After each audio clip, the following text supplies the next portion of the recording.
admissions officers, essay coaches of Reddit. What was the most pretentious application you've ever seen? I worked in a very religious private school's admissions department for a few weeks, filing applications. The parents had to write a letter about their child and why the school would suit them.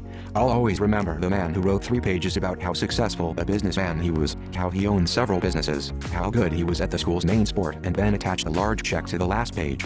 Not a word about the kid. What I remember most? The rejection letter from the principal with a thinly veiled insinuation that bribery was immoral and not acceptable at this school. Bribery is not accepted here. Your son is denied. And thank you for your generous donation. It will go toward these worthy causes. I got to interview some students for a special program in my undergrad. It was highly competitive and lots of people wanted it. Young woman comes in. I offer her a seat. I prefer to stand. This won't take long. It won't? No, my dad is the dean of one of the colleges and my mom is one of the professors who established this program. I'm getting in. I emphasized that she really should take a seat. She refused again. So I say, hey, this interview, me approving you is part of the process. You have to do well in this to get in. You'll say I did well or my parents will make life hell for you. Her parents had zero impact on anything in my life and I told her as much. After articulating this to her I said, I'm going to give you a chance to walk out the door and restart this interview. Fresh start. She lost it and yelled at me for like 5 minutes. I filled out the interview sheet with direct quotes from her tantrum. She didn't get in. A few days after decisions were made, I got an email from her father who was, in fact, a dean. He asked me to come in and have a chat with him. It was totally a request. I went to talk to him. When I went to see him he had a copy of the interview sheet where I had several direct quotes from his daughter. Some of the quotes were awful and directed at me, my family, and basically everything she could hit on. He apologized profusely for his daughter and asked if she could redo the interview. He was leaning on me a bit at this point.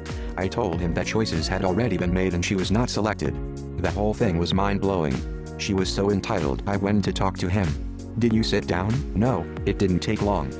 It was just one sentence. My name is Brad Brace, winky face. His name was indeed Brad Brace. He did not get in, but he did end up making me and my coworkers waste an hour on Google trying to figure out who the fuck he was. Nobody. He was a nobody. Still don't know what his deal was. Edit. Thanks for the gold, Brad. Dude, you rejected Brad Brace? Imagine being the poor schmuck that rejected Brad Brace. I mean, I wouldn't even be able to live with myself if I rejected Brad fucking Brace. For me, it's the ones that disparage the very ones that provide their application support. The kids that bash their coaches for not starting them for X games or complain about their teachers who give them too much homework. Meanwhile the Rex and coaches are writing about how great this kid is. Never good luck. Yeah. Coach would have put me in 4th quarter, we would have been state champions. No doubt. No doubt in my mind. I went to space camp on a scholarship program after writing an essay to get in. One of the kids in my group, who time and time again proved he wasn't smart enough to write his own essay, bragged about how his mother wrote his and he didn't even want to be there. Messed up on both their parts to take away an opportunity from someone who actually wanted to go. Regrettably, the facilities do not include any actual airlocks in which certain students might have an unfortunate accident. One with $100 in it. I was a medical school interview coach, earning some extra money through med school. Some applicants were great, others were what you'd expect from kids whose parents are paying a tutor to teach them how to act normal. Our med school interviews are easy to pass, but difficult to do well in. They involve generic questions like your passion or interests, ethical scenarios, decision-making questions, knowledge of healthcare topics, etc. There have been memorable answers to mock questions. In terms of pretentious, I asked one guy what his hobbies were and he said he loved Armani suits and buying expensive coffee blends. Not a great answer, but what killed it was that he began describing the smoothness of the bean and licking and smacking his lips together in wet squelching noises. Another applicant's dad was a successful surgeon, so he argued in his answers, I basically already know how to be a doctor, through osmosis. He'd failed the entrance exam 7 times and his dad opened a lot of doors for him, getting him research editor positions for his CV etc. There were complex family dynamics. He would say really inappropriate things like, when I'm a doctor, I can buy and sell you and all your friends. All I have to do is pass this stupid exam and interview and my dad will get me a spot in the training program. You'll be struggling for years. He then flipped to complaining for half an hour about how his sister gets treated like a princess, and called me at 10 p.m. just to talk. I declined further sessions but was pretty sympathetic, to be honest. Whenever his dad called to arrange sessions and materials, he was very pejorative toward his son. I had trouble hearing him during one of the phone calls because of background noise until he stepped outside. Later found out that he had been calling me a tutor during his son's graduation ceremony.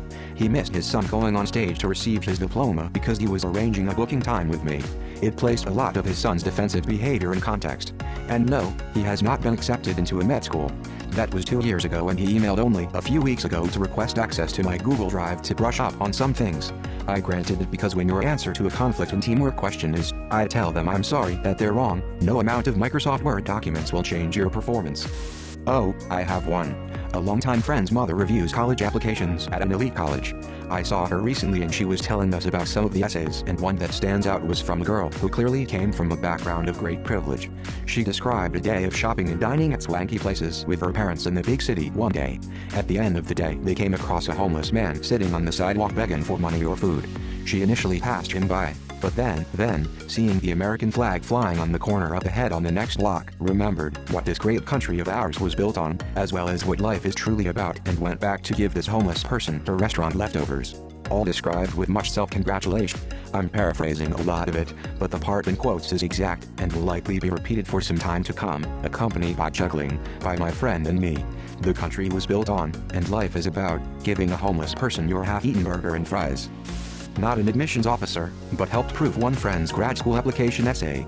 He was an incredibly smart kid but a non-native English speaker, so he asked for me to check his grammar and not his content.